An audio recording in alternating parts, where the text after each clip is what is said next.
새벽빛 묵상 이사야 6장 1절에서 13절. 사람은 자신을 하나님의 위엄과 대조해 보기 전에는 자신의 하찮음을 제대로 깨닫지 못합니다. 종교개혁자 깔뱅의 말입니다. 그는 오늘 하나님의 영광을 마주하게 된 이사야의 모습을 염두에 뒀을지도 모릅니다. 우시야 왕이 죽었습니다.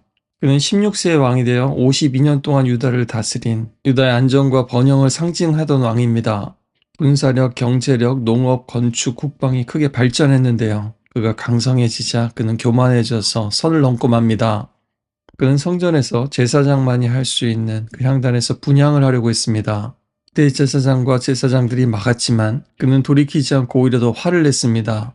그 순간 나병이 발병해서 평생 격리되어 살았고 어쩔 수 없이 왕권을 요담에게 넘기고 섭정을 했습니다. 후계 구도가 불안한 상황에서 왕이 죽었고 주변의 열강들이 일어나면서 정치적으로도 굉장히 불안해졌습니다.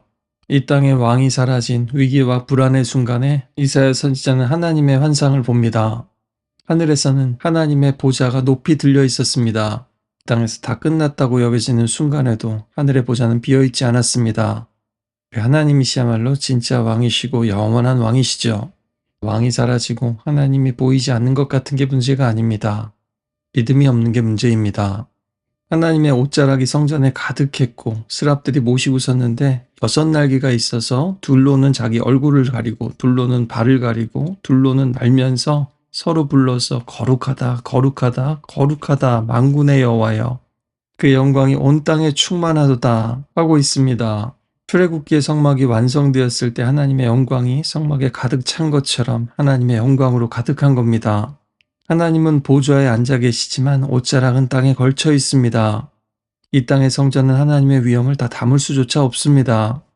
선지자의 눈에는 유다의 죄가 땅에 가득했지만 스랍들의 눈에는 하나님의 영광이 온 땅에 가득했습니다. 스랍은 불타오르는 자란 뜻으로 하나님을 모시는 천사적 존재를 말합니다. 그런데 두 날개로는 얼굴을, 두 날개로는 다리를 가렸죠.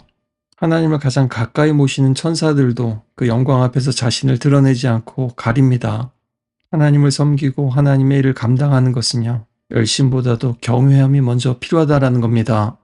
거룩하신 하나님의 영광 앞에서 이사야는 화로다 나여 망하게 되었도다 라고 고백합니다. 나는 죽게 되었다, 살아남을 수 없다라는 뜻입니다. 그는 환희에 빠진 것도 감동받은 것도 아니라 먼저 무너졌습니다. 하나님의 거룩하심 앞에서 부정한 백성들 사이에서 살아가는 자신을 발견한 겁니다. 그는 이미 선지자였습니다. 앞에서 하나님의 말씀을 선포하면서 백성들에게 화가 있을지어다 심판을 말했던 이사야가 자기 자신을 보면서 이렇게 말하고 있는 겁니다.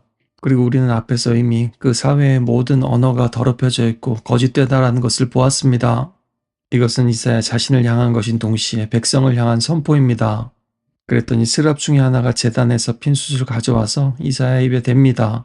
그리고 내 악이 제하여졌고 내 죄가 사하여졌다라고 선언하죠. 이것은 우리의 믿음과 사명의 과정이기도 합니다. 하나님을 만나게 되면요. 진짜 하나님의 영광을 보게 되면요. 먼저 죄악된 자신의 모습을 보고 고백하게 되는 겁니다. 그리고 그때 하나님께서는 죄사함의 은혜를 베풀어 주시는 겁니다. 그리고 하나님은 이사야를 파송하시지 않고 하나님의 안타까운 마음을 말씀하십니다. 내가 누구를 보내며 누가 우리를 위하여 갈고. 이것은 또한 하나님께서 천상회의에서 천사적인 존재들과 의논하는 모습이기도 합니다. 그때 이사야는 내가 여기 있습니다. 나를 보내주십시오 라고 말하죠. 그러자 하나님께서는 이사야를 보내시면서 사명을 주십니다. 그런데 그 내용이 아무도 기대하지 못한 것입니다. 백성들에게 이렇게 말하라 하십니다. 계속 듣고 또 들어라. 그러나 이해하지는 못할 것이다. 계속 보고 또 보아라. 그러나 깨닫지는 못할 것이다. 그러면서 이 백성의 마음을 둔하게 해서 그들의 귀가 막히고 그들의 눈이 감기게 하라. 염려하건대 그들이 눈으로 보고 귀로 듣고 마음으로 깨닫고 다시 돌아와서 고침을 받을까 하노라. 겉으로 보면 하나님께서 그들이 회개하지 못하도록 저주를 거시는 것처럼 보입니다. 그러나 그들은 이미 하나님의 말씀을 무수히 듣고도 돌이키지 않았던 겁니다. 하나님의 말씀은 구원과 심판을 동시에 수행합니다. 듣는 자는 살아나지만 거부하는 자는 스스로 심판을 자취하는 것이죠. 마치 출애굽기의 그 바로처럼 말입니다. 그것이 하나님 앞에서의 강팍함이고 완고함입니다. 사울왕도 마찬가지로 계속해서 기회를 주셨지만 그가 회개하기를 거부한 겁니다. 뜨거운 햇빛이 양초는 녹이지만 흙은 더 딱딱하게 만들듯이 하나님의 말씀 앞에서도 사람들의 반응이 이렇게 갈라집니다. 이 말씀을 들은 이사야는 주여 어느 때까지입니까? 라고 묻습니다. 그는 백성들에게 심판받아 마땅함을 전했지만 또한 심판 가운데서도 회복의 끝을 기다리고 있습니다. 하나님의 응답은 또한 엄중합니다. 성읍들이 황폐하고 주민이 없고 집마다 사람이 없고 토지가 황폐하게 되기까지입니다. 이것은 역사적으로 기원전 701년에 사네립의 침공이나 586년에 바벨론의 침략까지도 연상시킵니다. 청중들은 회개하지 않을 겁니다. 그렇다고 그의 사역이 실패했다는 뜻은 아닙니다. 그는 그저 하나님의 말씀을 있는 그대로 전할 뿐입니다. 그래도 희망은 있습니다.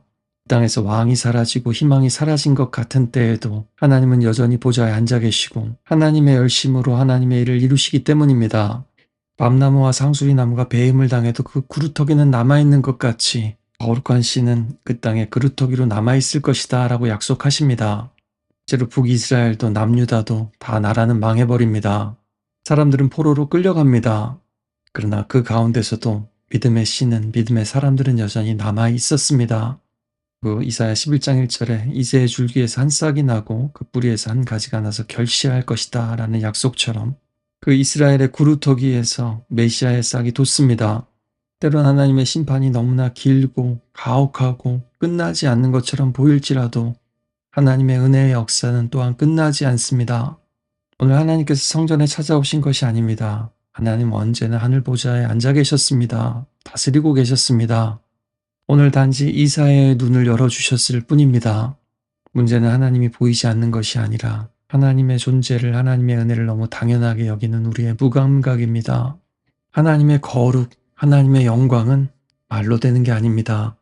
누가 그 앞에서 엎드리는지, 누가 그 앞에서 화로다 나여 망하게 되었도다 하는지, 누가 그 앞에서 나를 보내소서 하는지로만 아는 겁니다. 오늘 이사야가 만난 하나님이 바로 우리 하나님이시다라는 사실을 기억하면서 우리도 하나님의 영광과 거룩하심에 합당한 입술의 고백을 드릴 수 있기를 원합니다.